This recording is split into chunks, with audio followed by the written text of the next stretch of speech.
ആര്യ രാജേന്ദ്രനെതിരെ രൂക്ഷ വിമർശനം നടത്തി വി ശിവൻകുട്ടി. ആര്യ തന്റെ പ്രചാരണത്തിൽ കയറിയത് സ്ത്രീ വോട്ടർമാരെ അകറ്റിയെന്ന് ശിവൻകുട്ടി. തോൽവിയുടെ ഭാരം തന്റെ തലയിൽ കെട്ടിവെക്കാനുള്ള ശ്രമമാണെന്ന് തിരിച്ചടിച്ച് ആര്യയും. തിരുവനന്തപുരം CPM-ൽ ഭിന്നത രൂക്ഷം.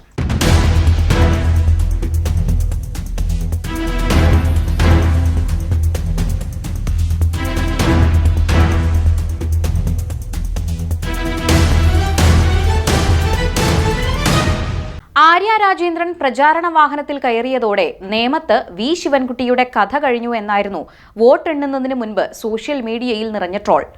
അതൊരു ട്രോൾ മാത്രമല്ല, സത്യാവസ്ഥയായിരുന്നുവെന്നാണ് ഇപ്പോൾ തിരുവനന്തപുരം CPM ജില്ലാ കമ്മിറ്റിയിലും സെക്രട്ടേറിയറ്റിലും ഉയർന്ന ചർച്ചകളിൽ വ്യക്തമാകുന്നത്. തിരഞ്ഞെടുപ്പ് പരാജയത്തിന്റെ പശ്ചാത്തലത്തിൽ ചേർന്ന പാർട്ടി യോഗത്തിൽ മുൻ മേയർ ആര്യ രാജേന്ദ്രനെതിരെ മുതിർന്ന നേതാവും മുൻ വിദ്യാഭ്യാസ മന്ത്രിയുമായ വി ശിവൻകുട്ടി കടുത്ത ഭാഷയിൽ വിമർശനം ഉന്നയിച്ചതാണ് പുതിയ രാഷ്ട്രീയ പോരിന് വഴിവെച്ചിരിക്കുന്നത്. നേമം നിയമസഭാ മണ്ഡലത്തിലെ പരാജയ കാരണങ്ങൾ വിലയിരുത്തിയ വേളയിലാണ് മേയർ എന്ന നിലയിലുള്ള ആര്യയുടെ പ്രവർത്തനങ്ങൾ ജനങ്ങൾക്കിടയിൽ വലിയ രീതിയിൽ അവമതിപ്പുണ്ടാക്കിയെന്നും ഇത് തിരഞ്ഞെടുപ്പിൽ പാർട്ടിക്ക് കനത്ത തിരിച്ചടിയായെന്നും ശിവൻകുട്ടി തുറന്നടിച്ചത്. ആര്യയുടെ സ്വന്തം പ്രദേശമായ മുടവൻമുകൾ വാർഡ് ഉൾപ്പെടുന്ന ബൂത്തിൽ 1000-ലധികം വോട്ടിന്റെ ഭൂരിപക്ഷമാണ് പാർട്ടി പ്രതീക്ഷിച്ചിരുന്നത്. എന്നാൽ വോട്ടെണ്ണി കഴിഞ്ഞപ്പോൾ വെറും 5 വോട്ടിന്റെ ലീഡ് മാത്രമാണ് അവിടെ പാർട്ടിക്ക് ലഭിച്ചതെന്ന് അദ്ദേഹം ചൂണ്ടിക്കാട്ടി. തിരഞ്ഞെടുപ്പ് പ്രചാരണ വേളയിൽ ആര്യയെ തന്റെ പ്രചാരണ വാഹനത്തിൽ കയറ്റിയപ്പോൾ സ്ത്രീകൾ ഉൾപ്പെടെയുള്ള വോട്ടർമാർ പരസ്യമായി എതിർപ്പ് പ്രകടിപ്പിച്ചുവെന്നും കടുത്ത രോഷമാണ് ജനങ്ങളുടെ ഭാഗത്തു നിന്നുണ്ടായതെന്നും ശിവൻകുട്ടി വെളിപ്പെടുത്തി. ആര്യ തെരഞ്ഞെടുപ്പ് പ്രചാരണത്തിനിറങ്ങുന്നത് വോട്ട് കുറയ്ക്കുമെന്ന് സാധാരണ പാർട്ടി പ്രവർത്തകർ പോലും ഭയപ്പെട്ടിരുന്നതായും അദ്ദേഹം യോഗത്തിൽ കൂട്ടിച്ചേർത്തു.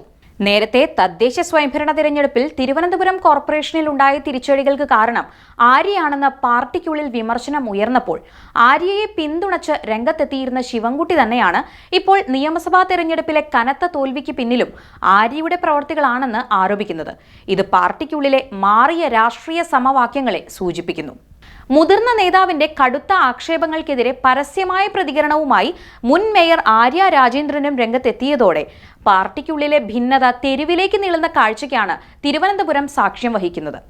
ജില്ലാ സെക്രട്ടേറിയറ്റ് യോഗത്തിൽ വി ശിവൻകുട്ടി തനിക്കെതിരെ ഉന്നയിച്ചത് തികച്ചും തെറ്റായ കാര്യങ്ങളാണെന്നും തന്നെ വ്യക്തിപരമായി തേജോവധം ചെയ്യാനാണ് അദ്ദേഹം ശ്രമിക്കുന്നതെന്നും ആര്യ രാജേന്ദ്രൻ മറുപടി നൽകി.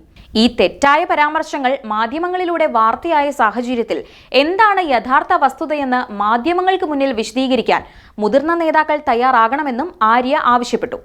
പാർട്ടിയിലെ മുതിർന്ന നേതാക്കൾ പുതിയ തലമുറയിലെ ആളുകളോട് ഇത്തരത്തിലാണോ പെരുമാറേണ്ടതെന്നും എന്തു വന്നാലും തനിക്കെതിരെ ഉയർന്ന ഈ ആക്ഷേപങ്ങളോട് പ്രതികരിക്കാതിരിക്കാൻ കഴിയില്ലെന്നും ആര്യ തുറന്നടിച്ചെന്നാണ് റിപ്പോർട്ട്. നേമം മണ്ഡലത്തിലെ തിരഞ്ഞെടുപ്പ് ഫലങ്ങൾ പരിശോധിക്കുമ്പോൾ CPIM-ന് വൻ വോട്ട് ചോർച്ചയാണ് ഉണ്ടായിട്ടുള്ളത്.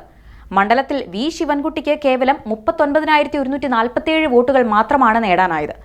വോട്ടെണ്ണലിന്റെ തുടക്കം മുതൽ കൃത്യമായ ആധിപത്യം പുലർത്തിയ BJP സ്ഥാനാർത്ഥി രാജീവ് ചന്ദ്രശേഖർ 3800 വോട്ടിന്റെ ഭൂരിപക്ഷത്തിൽ നേമത്ത് വിജയം ഉറപ്പിച്ചു. കോൺഗ്രസ് സ്ഥാനാർത്ഥിയായി മത്സരിച്ച KS ശബരിനാഥൻ 23,099 വോട്ടുകളും നേടി. തിരുവനന്തപുരം കോർപ്പറേഷനിലെ 23 വാർഡുകൾ ഉൾപ്പെടുന്ന നേമം മണ്ഡലത്തിൽ BJP വൻതോതിൽ വോട്ട് സമാഹരിച്ചപ്പോൾ കോട്ടയെന്ന് വിശേഷിപ്പിക്കപ്പെട്ട പല CPIM കേന്ദ്രങ്ങളിലും വോട്ട് ഒലിച്ചുപോയി. തിരുവനന്തപുരം കോർപ്പറേഷനിലെ ഭരണം സംബന്ധിച്ച് ജനങ്ങൾക്കിടയിലുണ്ടായ അതൃപ്തിയാണ് നിയമസഭയിലും പ്രതിഫലിച്ചതെന്ന ശിവൻകുട്ടിയുടെ ആരോപണവും തന്നെ ബലിയാടാക്കി മുതിർന്ന നേതാക്കൾ രക്ഷപ്പെടാൻ നോക്കുകയാണെന്ന ആര്യയുടെ പ്രത്യാരോപണവും CPIM തിരുവനന്തപുരം ജില്ലാ നേതൃത്വത്തെ വരും ദിവസങ്ങളിൽ കടുത്ത പ്രതിസന്ധിയിലാക്കുമെന്ന് ഉറപ്പാണ്. ഇടതുപക്ഷത്തിന്റെ കോട്ടയെന്ന് വിശേഷിപ്പിക്കപ്പെട്ട കോഴിക്കോട് ബാലുശ്ശേരിയിൽ ആര്യ രാജേന്ദ്രന്റെ ഭർത്താവ് സച്ചിൻ ദേവ് പരാജയപ്പെട്ടിരുന്നു. സച്ചിൻ ദേവിന്റെ പ്രചാരണത്തിൽ നിന്ന് ആര്യ വിട്ടുനിന്നിരുന്നു. KSRTC ഡ്രൈവറുടെ ജോലി നഷ്ടമാക്കിയ ആര്യയുടെയും സച്ചിന്റെയും അധികാര ദുർവിനിയോഗം കേരളത്തിൽ വലിയ ചർച്ചയായിരുന്നു. ഇത് ആര്യയുടെ സാന്നിധ്യമുള്ള ഇടങ്ങളിലെല്ലാം നെഗറ്റീവായി മാറിയെന്ന വിലയിരുത്തലും പാർട്ടി കേന്ദ്രത്തിനുണ്ട്.